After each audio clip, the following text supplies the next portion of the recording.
All right, we're going to start in a couple of minutes just to give folks a chance to get logged in.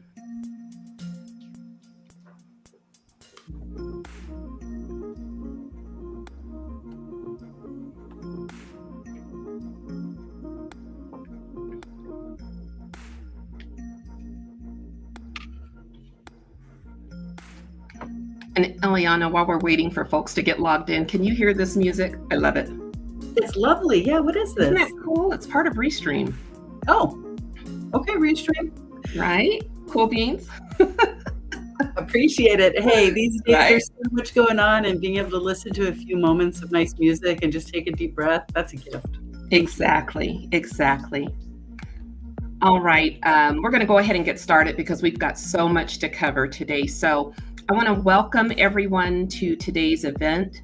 You know, the trauma Black women suffer in toxic workplaces.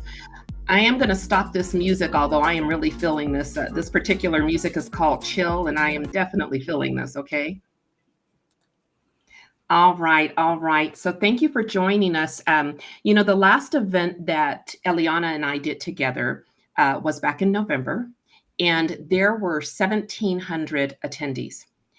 This one had 1,500 attendees. And so, you know, what that tells me is that, you know, we are definitely on the right track with bringing content that people want to hear. And so we have an amazing, set of content that we're going to be going over today.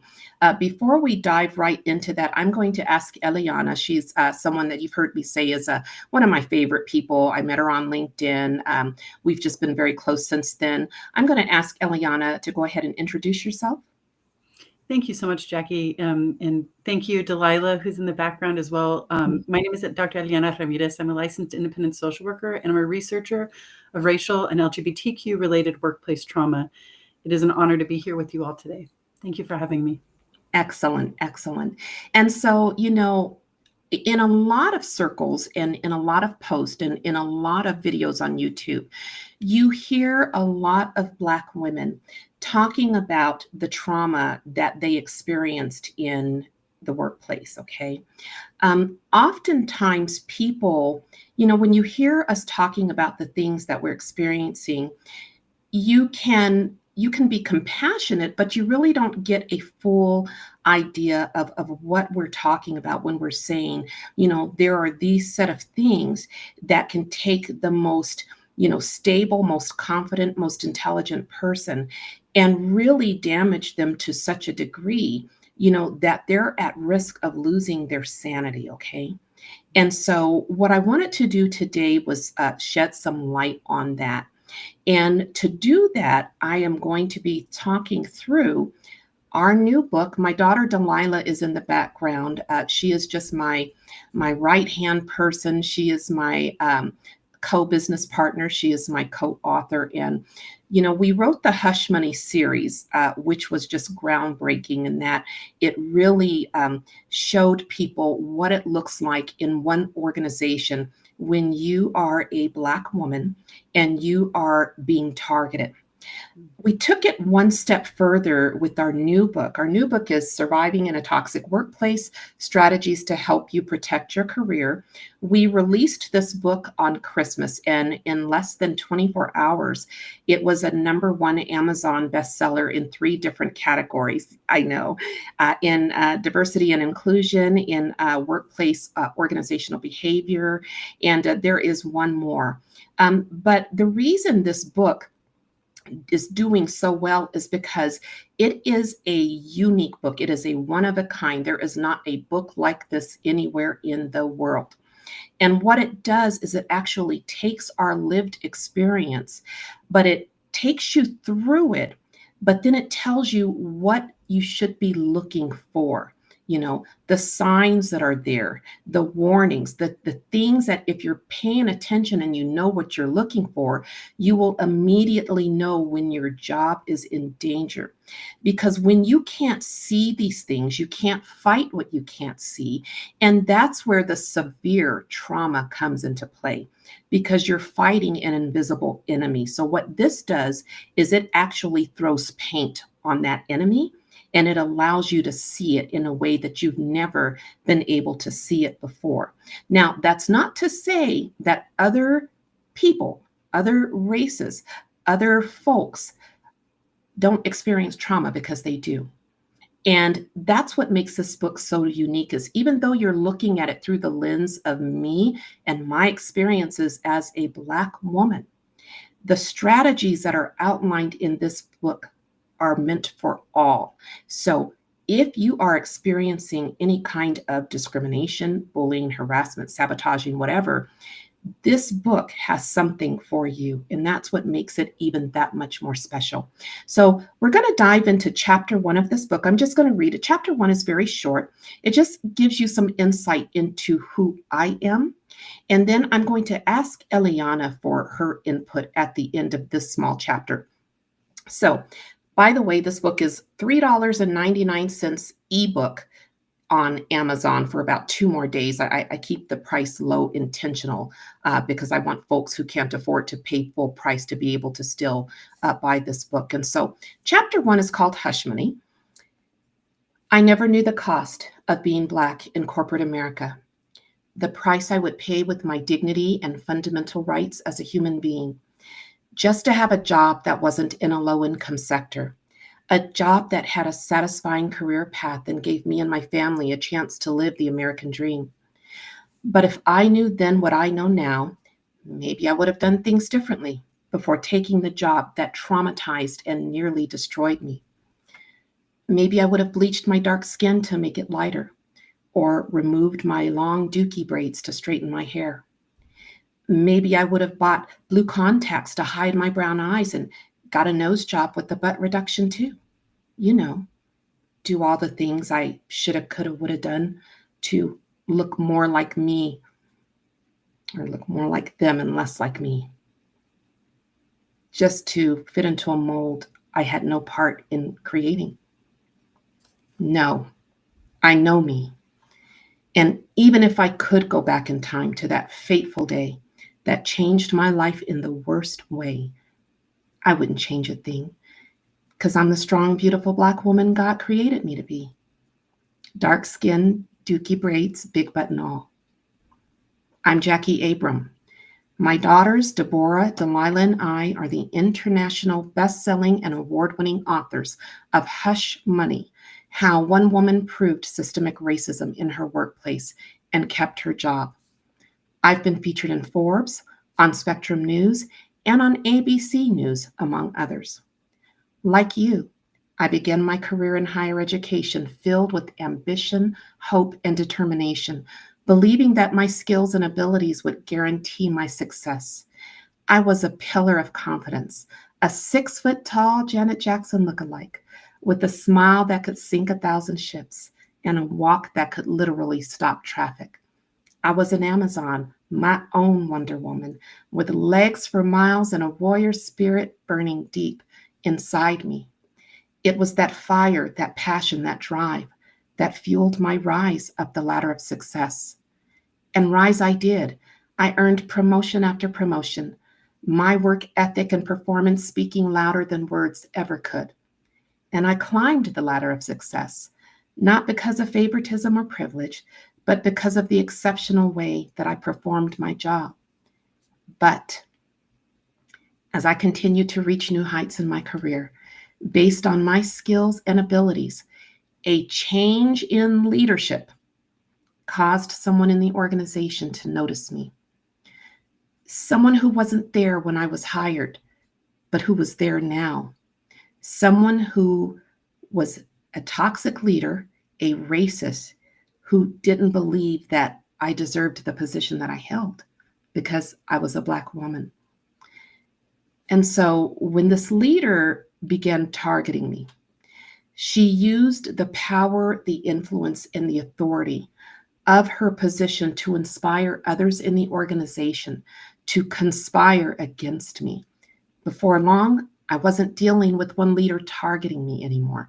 I was now dealing with people, a whole lot of people, who were all working together to pull that rug from under me, causing me and that ladder of success that I was climbing up on to come crashing down.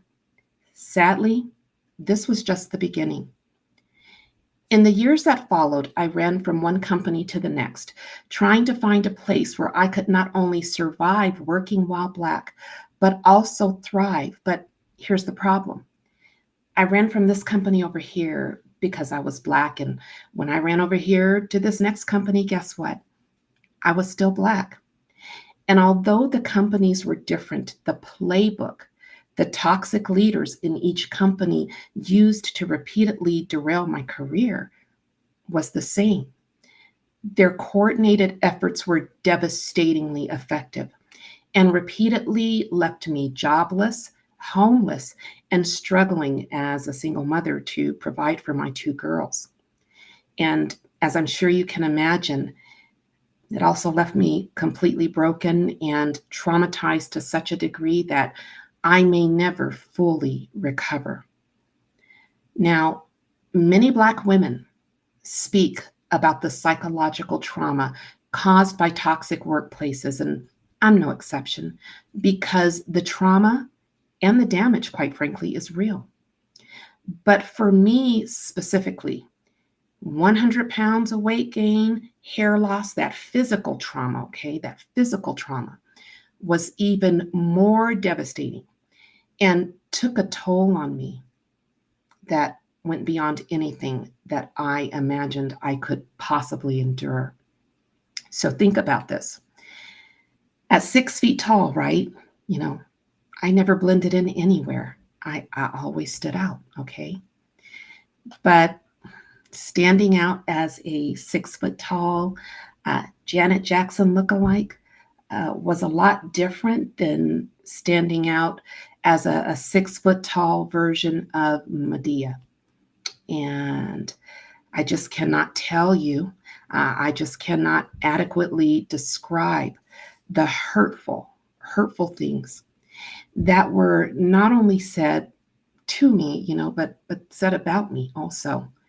I shared this with Eliana, several months ago. One of the milder examples was when a Latina colleague cruelly muttered, they were in a group, okay? They were in a group. They saw me coming. They were speaking English, by the way. When I turned that corner and they saw me coming, they switched from speaking English to speaking Spanish. And when I walked by this group of women, one of them muttered Jabba the Hutt in Spanish.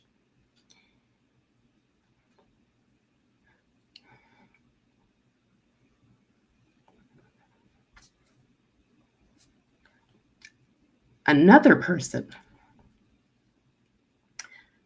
commented as I was trying to find my voice, trying to just come back from what had happened to me. And so I made a post, just kind of talking about my experiences and what happened to me, and that I was starting to lose weight. And so someone jumped on that post and said, "You should do some sports and stop eating American shitty fast food so you won't be an obese whale, and maybe people would stop making fun of you." Along with the other many hurtful things that was contained in this message to me. In many ways, the physical trauma exacerbated the psychological trauma I was experiencing. And I found myself standing on the edge of the ocean at a place called Salt Creek Beach in California, on the verge of committing suicide. I took a video the day before. I put it on LinkedIn because I had tried the day before, and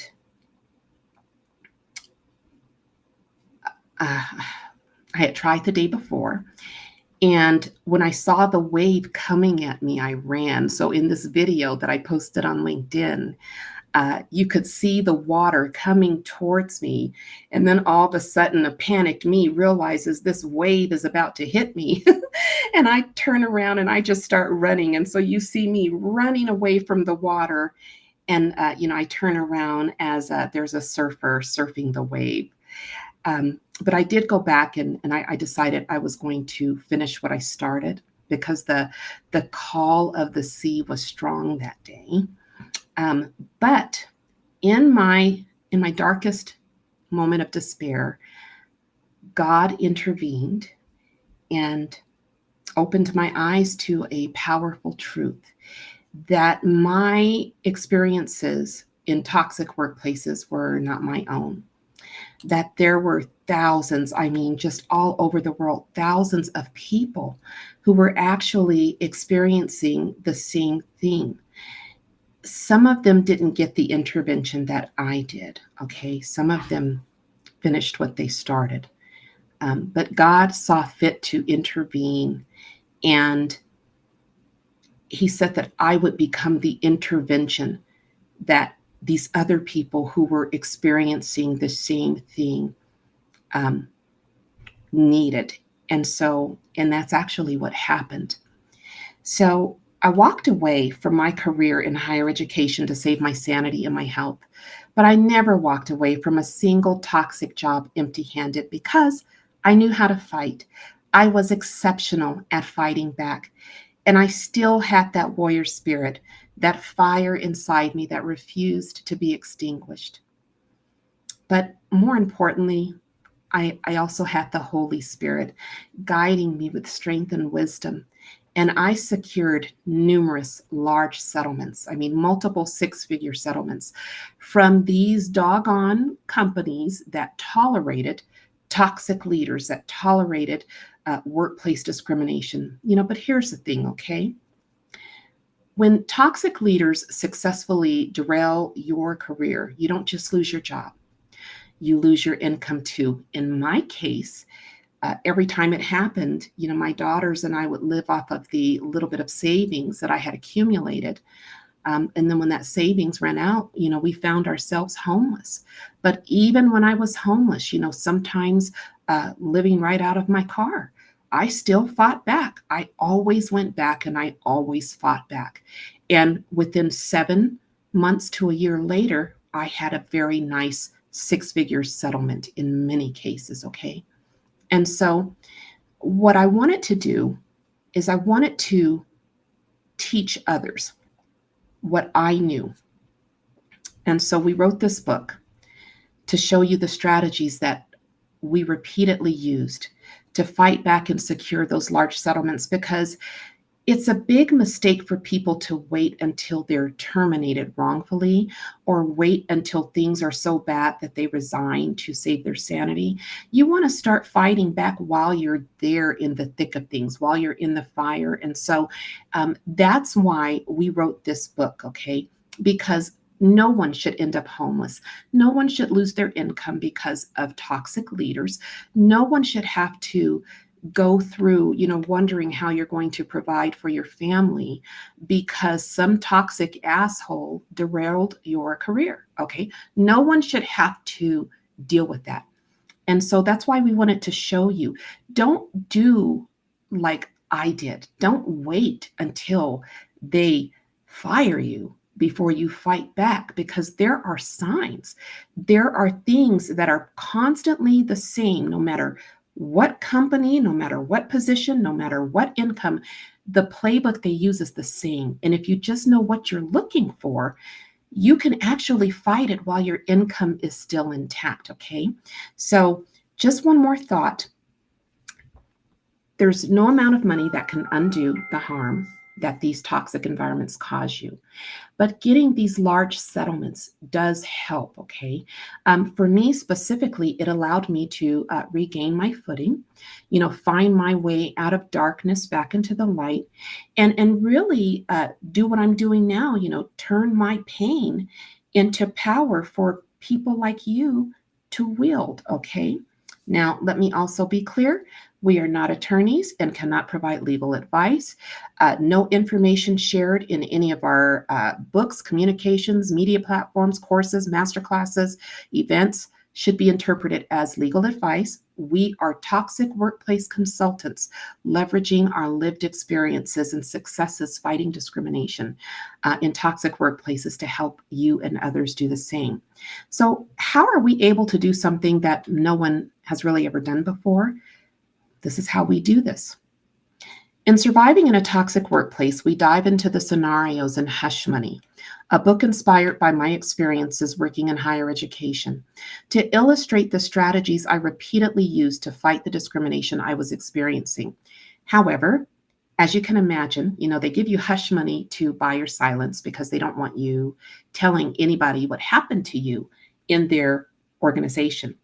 But to guarantee your silence, they make you sign something called an NDA, a non-disclosure agreement, it's a confidentiality agreement, to guarantee that you cannot tell the world what happened to you. That's why there's not a book like this that exists anywhere, okay? However, I did take their big six-figure settlement. I did sign their NDA, and then I created a character by the name of Ebony. So through the eyes of Ebony, you get to see everything that happened to me, all of the discrimination that I experienced, all of the mistakes. I made a lot of mistakes as I was trying to figure out the right ingredients to put together to come out of that successful. I made a lot of mistakes. So you get to learn from my mistakes. You get to experience the trauma in a real and authentic way. You get to step into my shoes. But you're going to do all of that through the eyes of Ebony. So I created characters to illustrate what happened to me in this one particular organization. And so before we dive into how this book is laid out and how you can feel the trauma in just a gut-punching, gut-wrenching way and get a deeper understanding of what we experience, I want to ask Eliana a question because this is something that has been on my mind for a long time. Eliana, you look at me, right? I'm sane. I'm intelligent.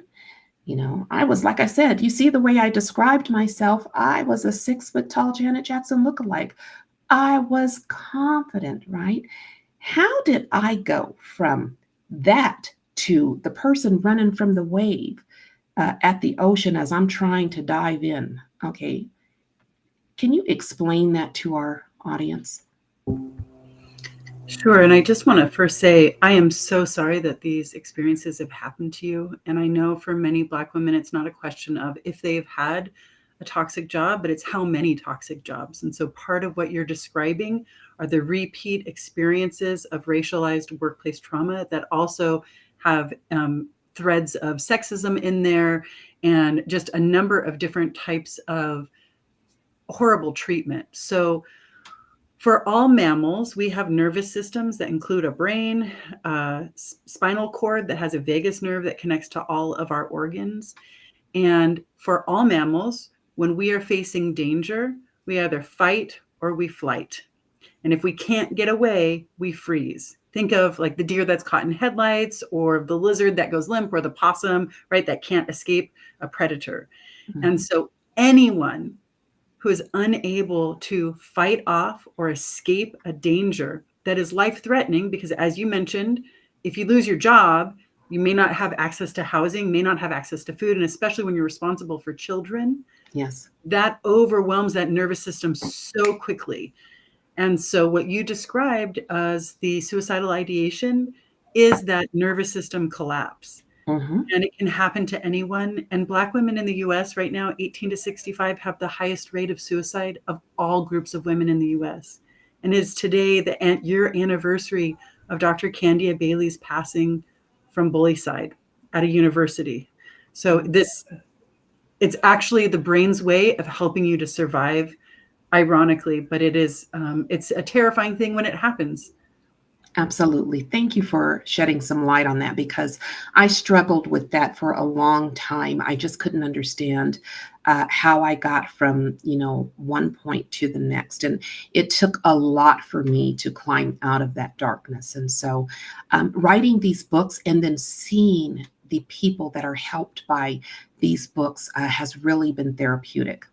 So, what I would like to do right now, we're going to skip a couple of chapters ahead in this book. So, this was chapter 1 that just gives you some insight into who I am.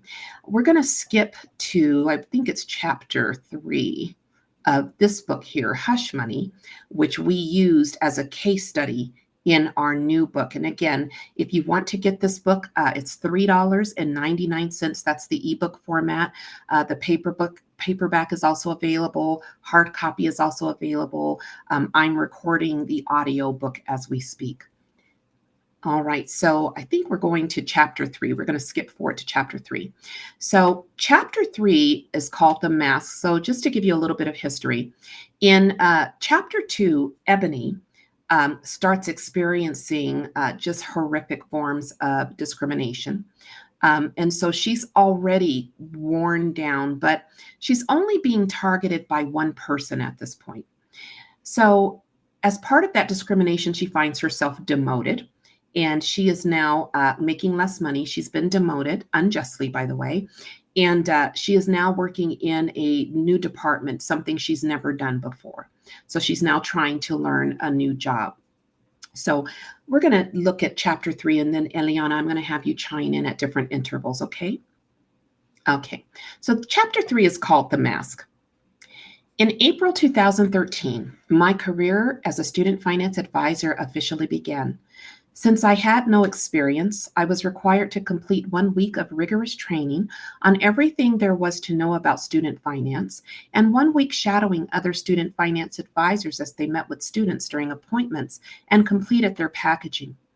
Packaging was a fancy word student finance professionals used to refer to the process of awarding financial aid consisting of federal and state grants, federal student loans, scholarships, and other sources of aid to eligible students. During the shadowing phase, I realized how inconsistent the appointments were from person to person and how manual their processes were, especially the process of calculating how much financial aid a student was eligible to receive. Day after day, I shadowed other student finance advisors and watched in horror as they manually calculated everything from the total cost of tuition, books, and fees to the total amount of financial aid each student was eligible to receive. Every time without fail, they accidentally input the wrong number into the calculator and were forced to redo the calculations. These errors caused the appointments to drag on for far too long and left a bad taste in the mouth of the frustrated students. Determined not to suffer the same fate, I used my computer skills to create an electronic version of the direct cost sheet my teammates were using and added formulas to automate the process. When I used it during my first appointment with the student, instead of the manual cost sheets my teammates were using, it calculated everything correctly within seconds, reduced the appointment time by a whopping 30 minutes, and really impressed my manager, who was observing the appointment. The next day, at my manager's request, I trained everyone in the department on how to utilize the electronic version I created, and it became the standard for calculating eligibility from that day forward. Meeting with students brought me unexpected joy because I realized that many of them were just like me, raised in poverty as children, remaining in poverty as adults, and hopeful that earning a degree would improve their circumstances. These commonalities fueled my passion for providing each student with outstanding customer service, and I quickly became a favorite in the student finance department. On any given day, you could hear students in the hallway singing my praises to their friends and recommending me as a point of contact. It wasn't long before Miss Kelly noticed and decided to capitalize on it. "I've scheduled a photo shoot for the campus, and you need to participate," she said with a big smile on her face. "Our students love you, and you're basically a celebrity here." The following week, a marketing team came to the campus and took professional photos of me, interacting with other staff members selected by Ms. Kelly. For hours that day, I worked with coworkers who pretended to be students in various scenarios, and it was a fun experience. A week later, Ms. Kelly placed ads containing photos of me in a local magazine and even scheduled interviews of me with the magazine's reporters. I have to admit, I loved the attention I was getting, even though Miss Kelly really pushed the Black factor. Miss Kelly paid extra to expedite things, and 2 weeks later, there were photos of me in the school catalog, on free promotional swag, and on posters hanging in the hallways. My face was everywhere. And because of my interviews in the local magazine, Daybrun saw an increase in minority enrollments. So, as you're reading what happened to me, there are markers that explain what's going on. So this one is called the mask, an illusion of inclusion. The mask symbolizes something that is not what it seems, a facade designed to hide the truth. By prominently featuring Ebony in promotional materials, marketing the student finance department at Daybrun and Daybrun as a whole as champions of DEI, Ms. Kelly masked the discrimination that Ebony experienced. Not only did this strategy directly contribute to an increase in minority enrollments, but it also revealed the sinister nature of how Ebony's Blackness was exploited for external gain, while she experienced the vilest forms of discrimination internally, including the demotion that landed her in the student finance department with the reduced salary. This duality is a clear example of performative inclusion, the practice of showcasing diversity externally without addressing or improving the experiences of marginalized employees internally. So, Eliana, I would like to hear your thoughts on the mask and illusion of inclusion. Yeah, I think that it's such an important metaphor that you've brought up here, and the danger of it. We know from research on subtle expressions of discrimination that it's actually more dangerous for us. It is more costly to our mental health, and it's more costly to our physical health when they say one thing but then do another. It's so much better when they're just outright about their exploitation and discrimination, and they just say it up front, Yes. because it causes us to kind of have to double question everything and ask, did I just hear what I just heard? Did I just experience what I just experienced? And so what makes us to start to question ourselves, they refer to it as race lighting, especially when there's racism that's brought into this gaslighting manipulation tactic. Yes. And I think you're right. It does more danger, and sadly, this is very common. And it's not just common in Black communities. I have quite a few clients who are transgender, who are LGBTQIA+, and their identities are exploited while they endure the vilest forms of discrimination as well. And so it really does harm you because you're seeing, what's being projected to the outside world at your expense while you are being harmed. I mean, just damaged internally. So If I did you can want to add to that? Yeah, I think that what you've just described, especially thinking about it as you were a beloved person among the students. Yes. So when the institution was using you to send a message to potential students, come here, this is a safe place to be. You're valued here. And so Yes. my guess is that you also had a love of the students. Yes. So it's not just an issue that they are gaslighting you, race lighting you in that moment, but you're seeing that this is an extremely dangerous place for those students of color who might have gone there because they trust your image and they think, oh, if Jackie's here, then I'm going to be safe here too. Yes, and you are exactly right. I could write a whole book on the student side of it. That's a whole nother thing, but heinous. I mean, just absolutely heinous. Okay, now back to our story. I can't be sure what the motivating factor was, but a few weeks later, Miss Kelly transferred Latoya to the student finance department and told me to personally train her. Latoya was a pregnant woman in her 20s with an average height, mahogany skin she slathered with cocoa butter to prevent stretch marks, and hypnotic gray eyes she said came from her mother. She had chestnut brown hair that flowed down her back, a larger-than-life personality, and a reputation for being ghetto fabulous. Are you the trainer for our department or something? Latoya asked as she rubbed a mountain of cocoa butter on her arms. Girl, I don't mean to be rude, but some of these folks said you're just as new as I am, so isn't that like the blind leading the blind? Miss Kelly told me to train you. That's all I know.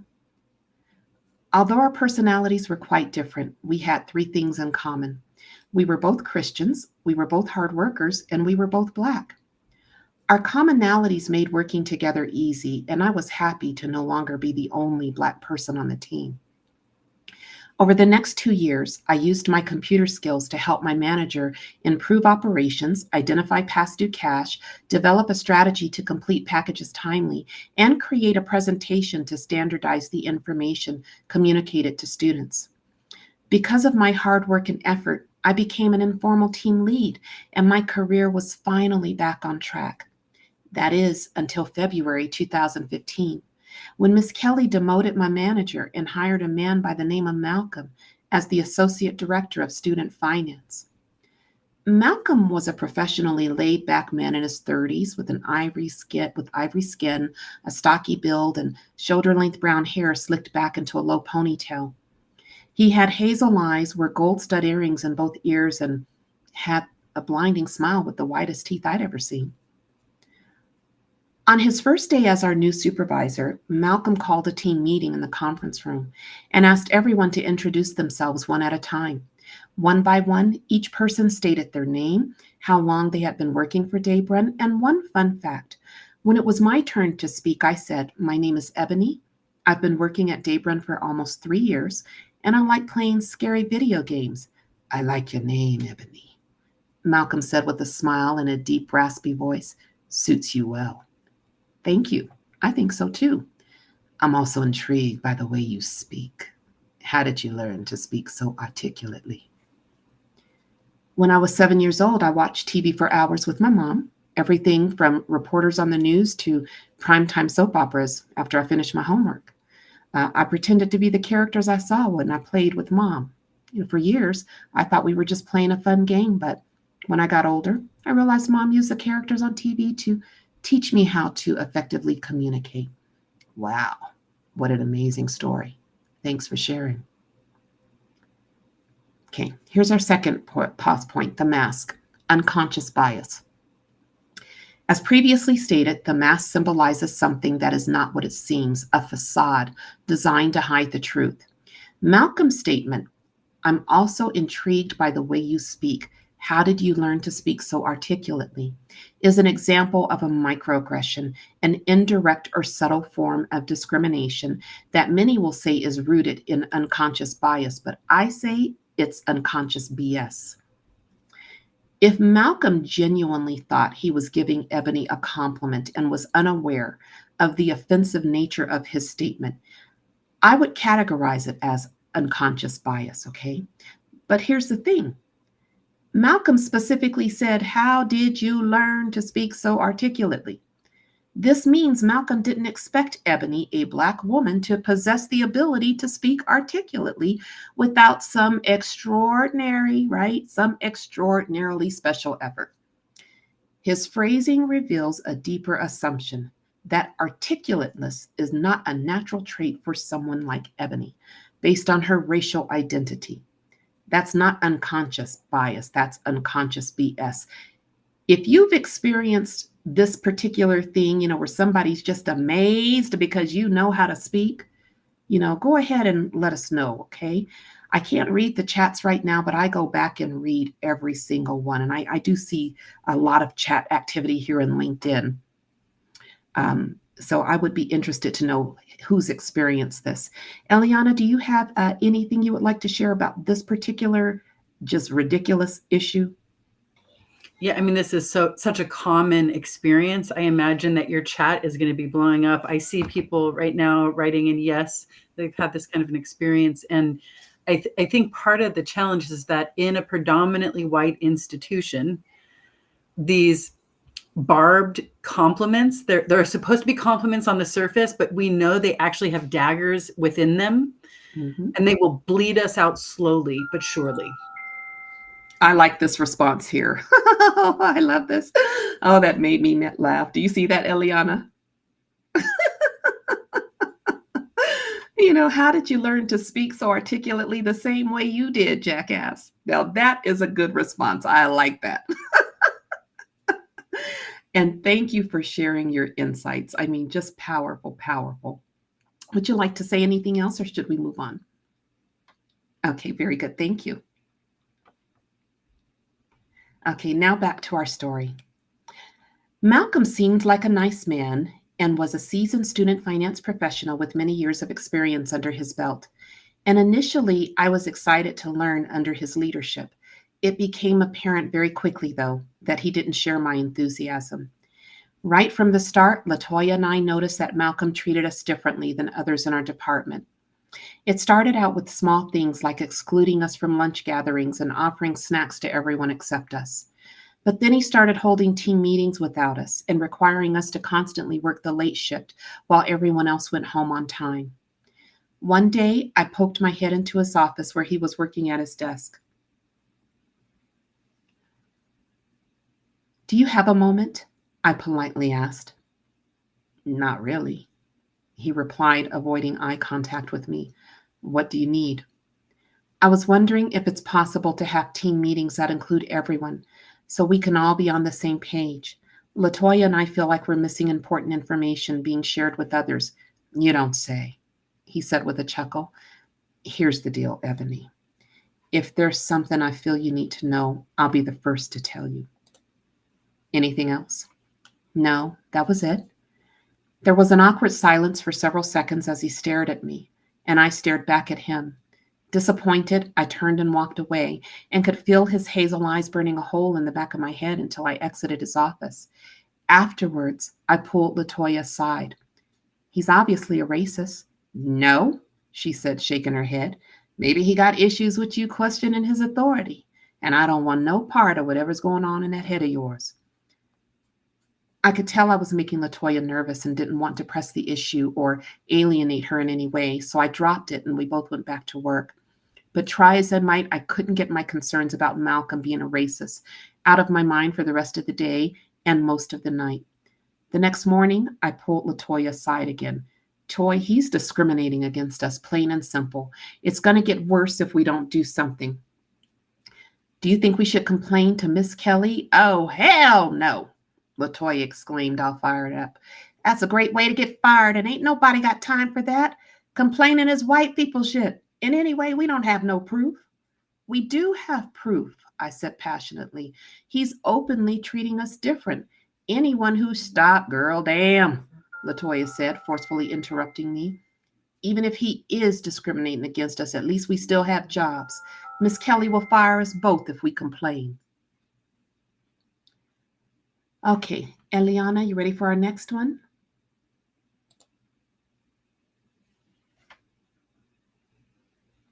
All right. This one is called The Mask: Suffering in Silence for Stability and Security. Okay, and I see Delilah's having some issues in the background with LinkedIn. Hopefully she's doing okay. Eliana, you still doing okay? Okay, very good. All right, so this particular pause point is called The Mask: Suffering in Silence for Stability and Security. Black employees often wear a mask to navigate toxic and discriminatory workplaces. Rooted in self-preservation, the mask represents a facade adopted to avoid harm, whether it be retaliation, job loss, or ostracization. In Latoya's case, her mask was her decision to minimize Malcolm's behavior, dismiss Ebony's concern, and prioritize job security over addressing the discrimination they both faced. This behavior mirrored the advice Ebony's mom gave her when she said, "Don't make waves." Now, before you judge Latoya and Ebony's mom too harshly for choosing to wear these masks, it's important to understand the deeper realities of survival in a world where stability and security are hard won, especially for Black families living in poverty. I know this reality all too well. I was raised in poverty by the most incredible mom, who became both mom and dad after my father abandoned us.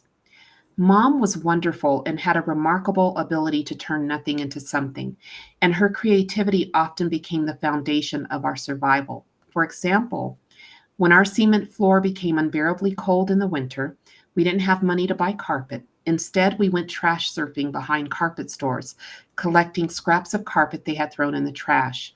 Every day, we gathered whatever pieces we could find, regardless of size, shape, or color. At home, we sewed those scraps together, piece by piece, until we had enough to cover our living room floor. In the Bible, Joseph had a coat of many colors. In our house, we had a carpet of many colors, and we were proud of our creation. And this is a picture I'm just so proud of. I just love this picture.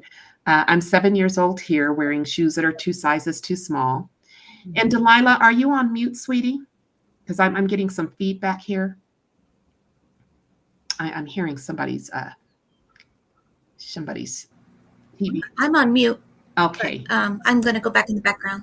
Okay, sounds good. Thank you, sweetheart. I will state it does seem as if the LinkedIn moderators may be messing with your event and my comments. They are logging me out every time I comment now. I've now put comments and I'm seeing responses from, it looks like tech. So just keep that in mind. I don't know what's up with them and DEI stuff, but it is being something they're messing with right now. Okay, thank you, honey. Thanks for that warning. So maybe that's going on. Hopefully, the folks on LinkedIn are still hearing this. If somebody would just give us a quick chat and make sure that you're still able to hear us, that would be great. Sounds like the LinkedIn moderators are messing with our live event possibly. So if you can still hear us, just go ahead and let us know, okay?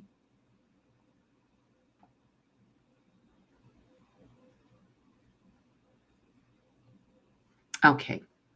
So let's see where we were at. So we said when we couldn't afford toilet tissue, Mom turned nothing into something once again. She tore the pages out of bulky yellow page phone books and old newspapers delivered to our home, then put them in the bathroom to use in place of toilet tissue. And when I wanted my ears pierced, but Mom couldn't afford earrings, she numbed my ears with a clothespin and ice, used a sewing needle to pierce them, then burned a piece of straw from the broom on both ends and slid the straw into my ears in place of earrings.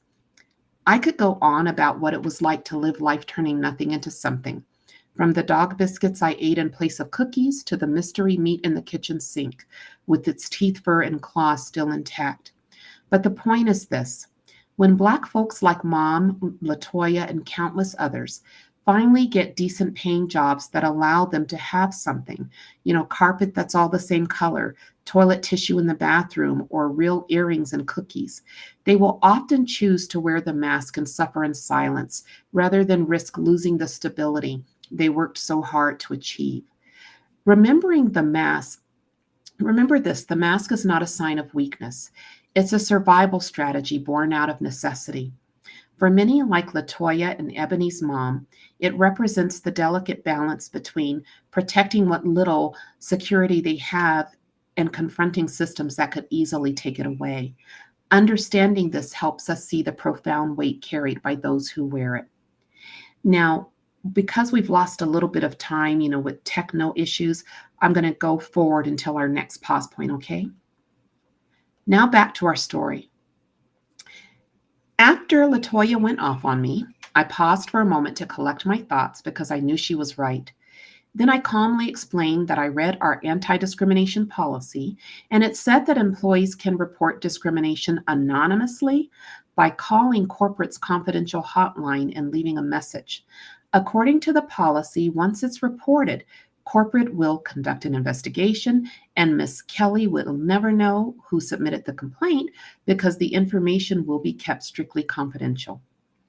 After thinking about it for a minute, LaToya nodded her head and sighed.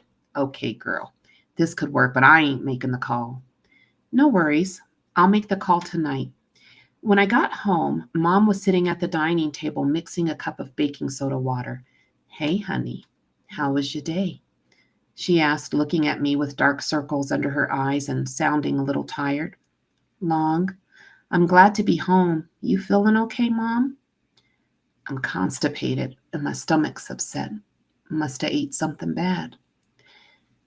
Then Mom chugged the baking soda water down, kissed me on the forehead, and went off to bed. I wasn't planning to keep Mom in the dark about what I intended to do, but decided at the last minute not to tell her. It would only make her worry, and she needed to rest. After verifying that Mom was asleep, I made the phone call to the anonymous hotline using my best fake accent to disguise my voice. I'm an employee at the main campus, and I'd like to file a complaint against Malcolm Webb, the Associate Director of Student Finance. He's discriminating against his Negroes. He's excluding them Negro folks from meetings and lunches, sharing his snacks with everyone else, and forcing them to work late while everyone else gets to leave on time. I hope y'all will investigate. As I hung up the phone, I felt good knowing I had done the right thing and confident that all would be well. Okay, here's our next pause point, and I would love your thoughts on this. This one's called the Anonymous Complaint Hotlines. The Anonymous Complaint Hotline is often presented as a tool for justice, a channel where employees can report discrimination or misconduct without fear of retaliation. On the surface, it seems like a lifeline, offering a way to expose toxic behavior while remaining safely in the shadows. But in practice, the hotline serves as a mask, a facade of protection and fairness that hides a system designed to protect the organization's interest, not their employees. In this case, the hotline gave Ebony a false sense of security. She believed that by filing her complaint anonymously, she was taking a brave, strategic step towards addressing Malcolm's discriminatory behavior without putting herself or LaToya at risk. What she didn't realize was that this mask was of not anonymity was paper thin. Eliana, do you have some thoughts about these anonymous hotlines? Yeah, I mean, this is such a clear example of institutional betrayal. So the institution has said, we have created this anonymous hotline so that you can get support because you should be protected at work, or if you're a student, you should be protected at school. But then what happens? You make the report and then they use it against you. So they're failing that agreement that they have made, the implicit agreement that they will create a work environment or a learning environment where you're not injured. But instead they do the defend, attack, reverse, victim, and offender, DARVO, where they turn you into the problem rather than addressing the abuse that you were experiencing. They said that you were the problem by raising the issue in the first place. That makes so much sense, and you're absolutely right. Especially in toxic environments. There may be organizations that, are trying to do the right thing, but when you have clearly identified that you are in a toxic workplace, this particular mode is not going to bode you well. So, we wanted to make sure you're aware. So let's see what happened. And what time is it? Let's see how much time we have. Okay, very good. So let's go back to the story and see what happened. Now, hindsight is 2020, and looking back, reporting discrimination anonymously was absolutely the wrong thing to do because corporate didn't conduct the investigation themselves like the policy said they would. Instead, they notified Ms. Kelly. Then an anonymous discrimination complaint was received and instructed her to investigate it. And since it was more important to her to find out who the rat was than to actually conduct an investigation, she used the process of elimination to flush out the guilty party. She started with LaToya. My heart raced as I watched Miss Kelly go into LaToya's office and walk away with her in tow. About 25 minutes later, LaToya walked back to her office with Miss Kelly following close behind her. And when her teary eyes met mine as I intensely watched from my office, she mouthed the words, "I'm sorry." When I read her lips, my heart sank into my stomach and I felt violently ill. Then Miss Kelly went into Malcolm's office and closed the door behind her. For the next 20 minutes, I sat in my office on the verge of vomiting and wishing I was a fly on the wall in Malcolm's office. When Miss Kelly finally came out, she made her way to my desk, and if looks could kill, I would have been dead in my chair. "Ebony, a word?" she said with a low growl as she turned and walked away. I slowly stood up and began following her, and as I walked, there was no doubt in my mind I was in deep, deep trouble. When we arrived at Miss Kelly's office and walked in, she closed the door behind us and tore into me like a rabid dog before I even had a chance to sit down. After everything I've done for you, after everything I gave you, you air our dirty laundry to corporate? I made you a celebrity. I gave you a career, and this is how you repay me? I should have fired you when I had the chance. I'm sorry, Miss Kelly, I replied as my eyes welled up with tears. Oh, you're sorry, all right. Sorry's the excuse for an employee I've ever seen. You've committed career suicide, so think about that and get out of my office.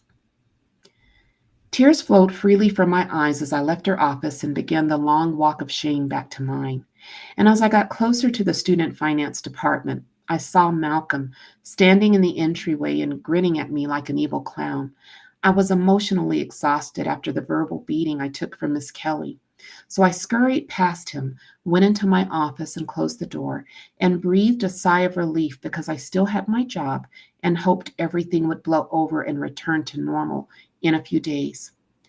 When I arrived at work the next day, I realized that everything was not going to blow over and return to normal anytime soon. Malcolm was furious when Miss Kelly informed him that I made the anonymous phone call to corporate, so he retaliated against me. He reviewed my completed work and riddled it with errors, making it appear that I was incompetent and putting my job at risk, verbally abused me in front of my coworkers and called me darky in private and made me work more late shifts than anyone else. And since he knew my sister was now a student at Daybron, he tampered with her financial aid, which caused a delay in the additional student loan fund she had borrowed to help mom catch up on her car payments, which delayed the stipend check she was supposed to receive and resulted in mom's car being repossessed. Things with Malcolm were so bad that I dreaded coming to work, afraid of the new attacks each day would bring. My job became a living nightmare from which I could not awake, gave me an enormous amount of anxiety, and resulted in 40 pounds of weight gain over a 3-month period due to stress. So here's our pause point, Eliana, the mask, hiding discrimination with retaliation. Retaliation is one of the most insidious forms of workplace injustice, and Ebony's experience vividly illustrates how it can manifest after speaking out against discrimination.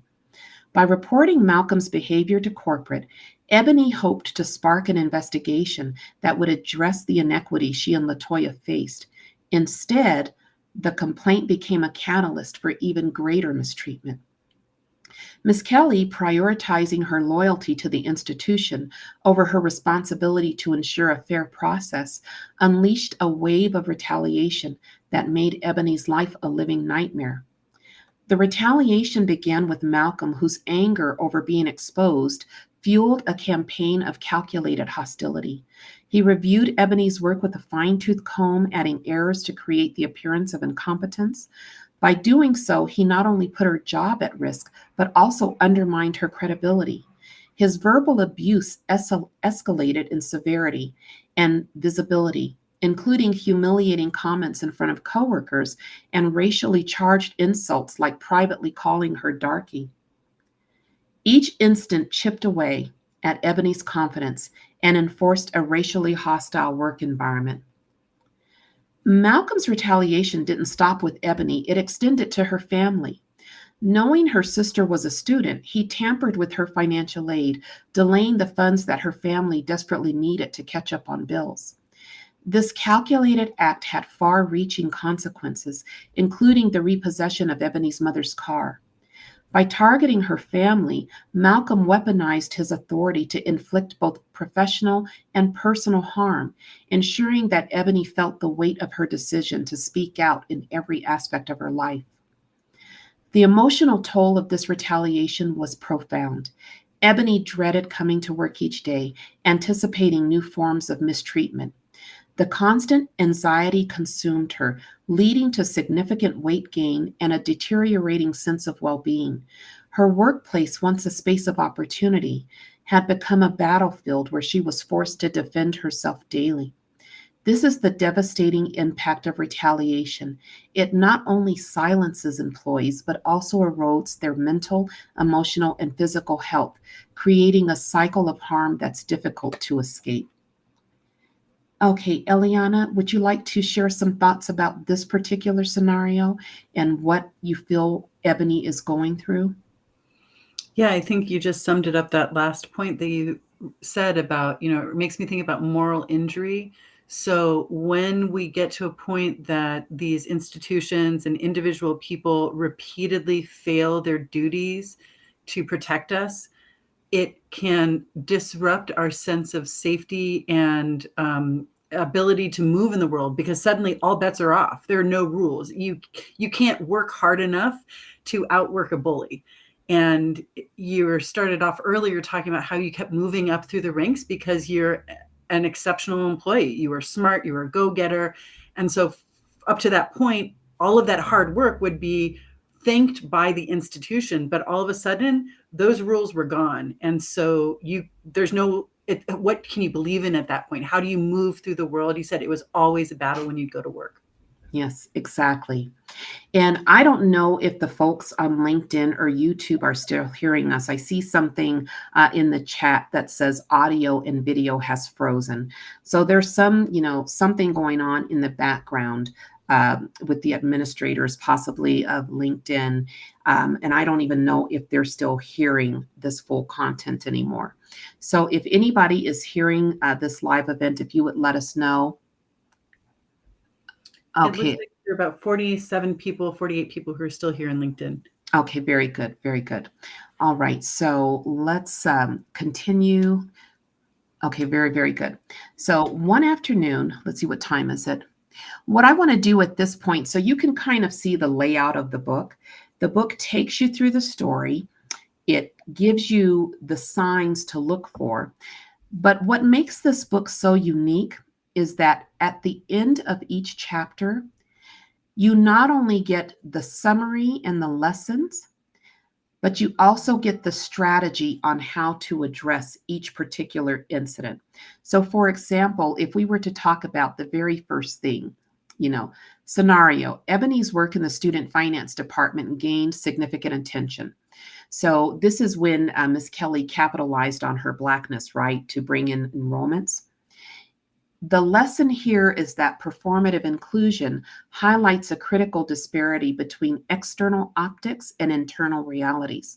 While organizations may project an image of equity and diversity for public gain, they often fail to address systemic issues impacting marginalized employees.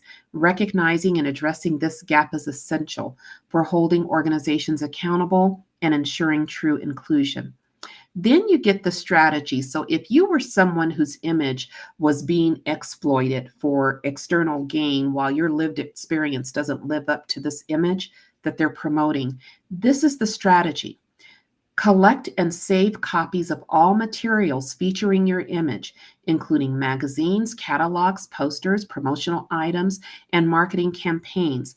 These can serve as evidence of how your presence was leveraged externally. Create written evidence. Send a professionally worded email addressing the contrast between the external celebration of your image and the internal inequities you're experiencing to your manager, documenting your concerns. This ensures a written record of the issue and signals that you're aware of the disparity. So then the book actually gives you the sample emails or sample tools that you can use to then address whatever issue you're experiencing.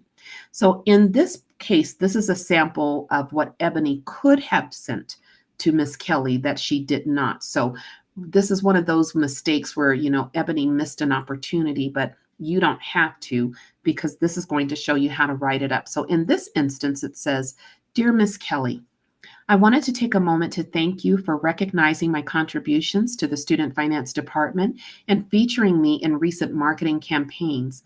Seeing my image in the magazines, catalogs, and promotional material has been an incredible experience, and I'm glad to know my presence has positively contributed to Dave Brun's increased minority enrollments. However, I'd like to address a concern that's been on my mind. While I deeply value the opportunity to represent Dabrun's commitment to DEI externally, my core responsibilities were removed. I was demoted, and my salary was reduced internally. This contrast has been challenging to reconcile, and I'd appreciate the opportunity to discuss ways to align the challenges I faced with the external recognition I've received. Please let me know a convenient time for us to meet. I look forward to collaborating to ensure my contributions are reflected both internally and externally.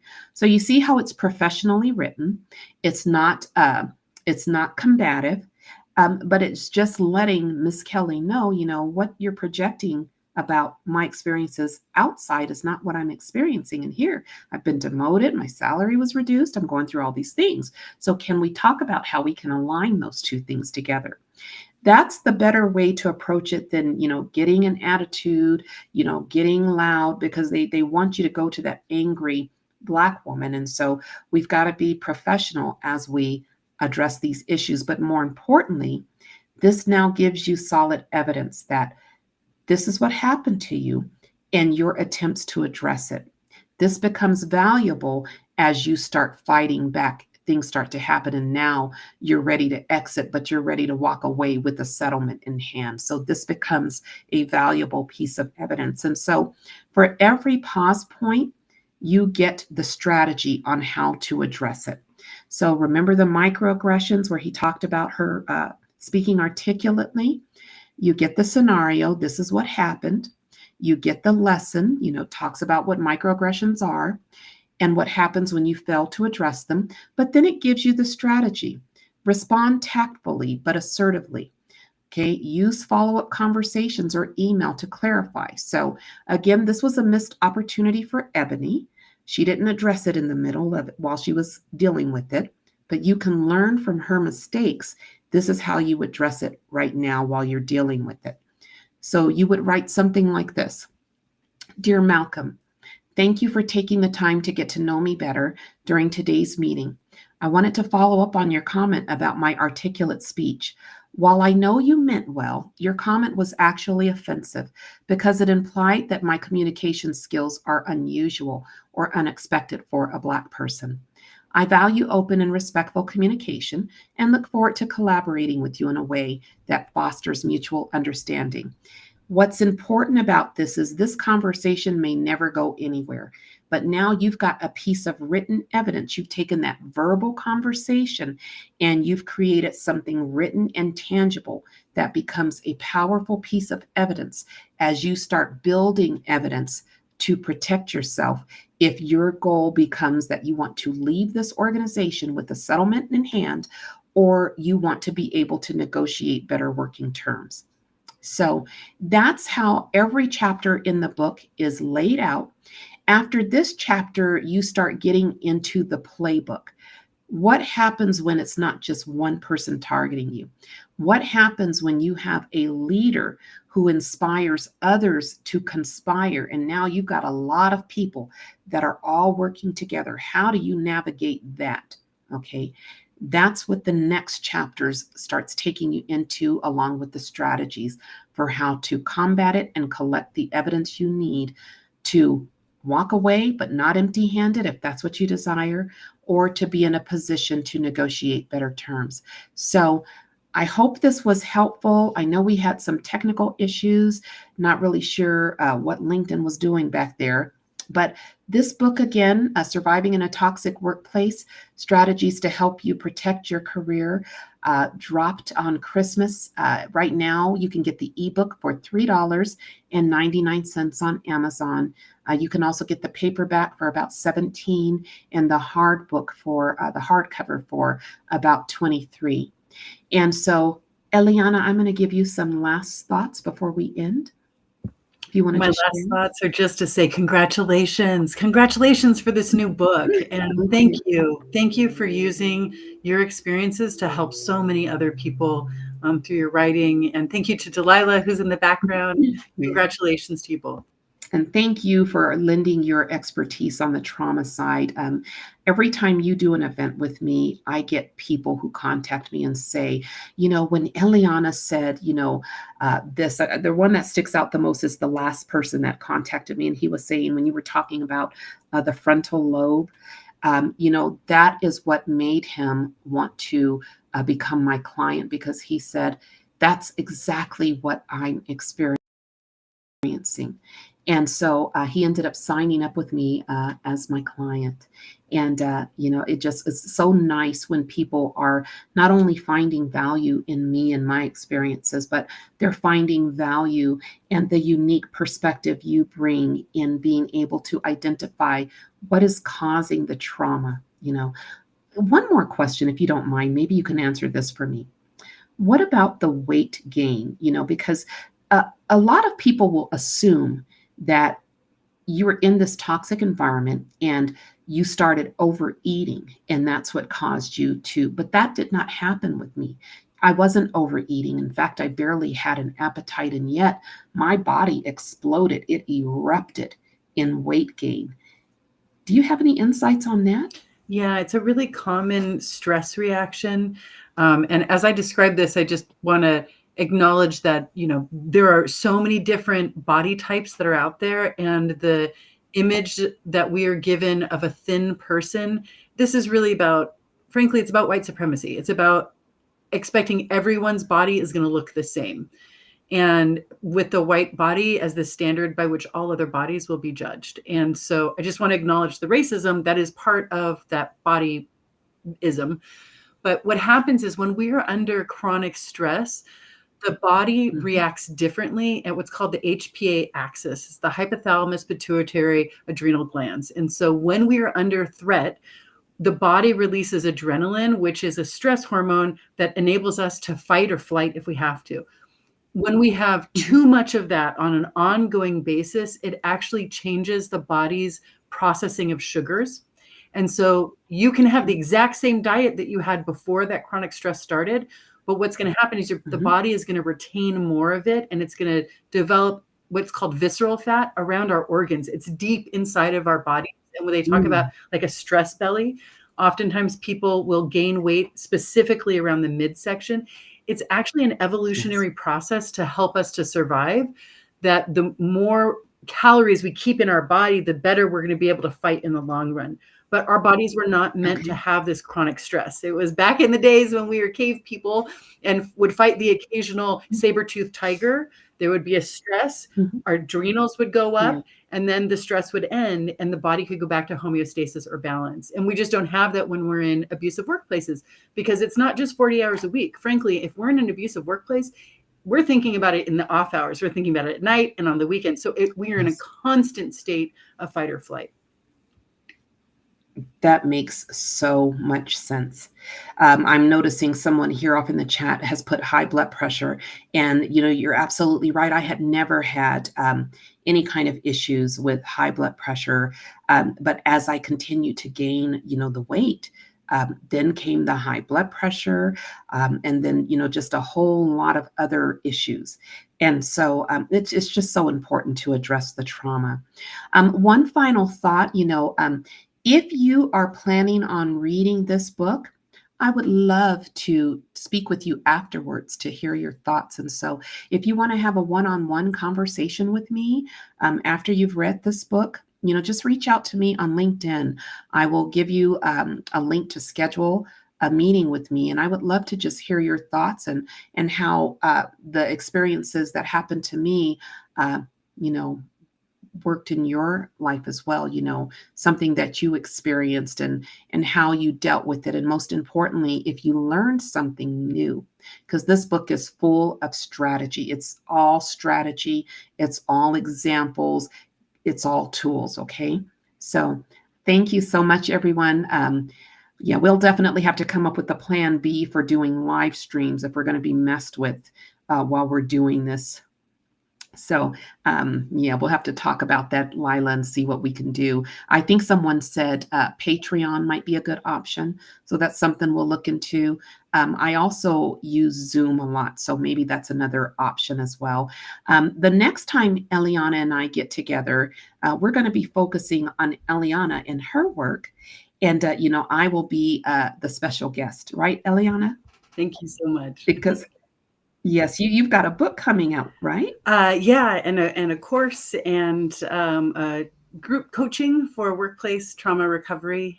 So thank you so much for that invitation. And I'm excited to see that there are so many people who are engaged in the chat. And I appreciate people are talking about inflammatory diseases. We also know heart disease, diabetes, cancer even. There are some really powerful studies that talk about workplace abuse increasing heart disease by 59%. And Eliana, if you can, because I know I always get people contacting me asking for information to therapists, for example, or information to coaching. Can you put your contact information? Because I know that you have a lot of people in your circle. And if somebody is looking for something, whether it be, perhaps a therapist, a Black therapist, or, a therapist that they can identify with on an individual level, even if they're not Black, whatever their skin is that they live in. If you are somebody that they can count on as a resource to maybe try and give them some guidance, send them in the right direction, can you put your best contact information in the chat so people know how to reach you directly? Sure. I'll actually just drop the Black Women Toxic Job Survivor Suicide Prevention Guide that I created in honor of Dr. Candia Bailey. There are a number of Black women career coaches who are in there. There are registries of Black women therapists and other people of color therapists and LGBTQ therapists. And there's information in there about your book and many other amazing people who are here on LinkedIn, who are focused on liberating people. I saw Marissa was in the chat earlier. Just, hey, Marissa. She's another person to follow for sure on YouTube. So, yeah, I'll drop it in the chat. Thank you so much for that invitation. Absolutely. And guys, we ran over a little bit. We always do. But this was great. Thank you so much for showing up. For those watching the replay, definitely let us know what you think. And on that note, we'll go ahead and end this live. So thank you for showing up. Please do get the book if it's of interest to you. And I look forward to our next live. Thank you.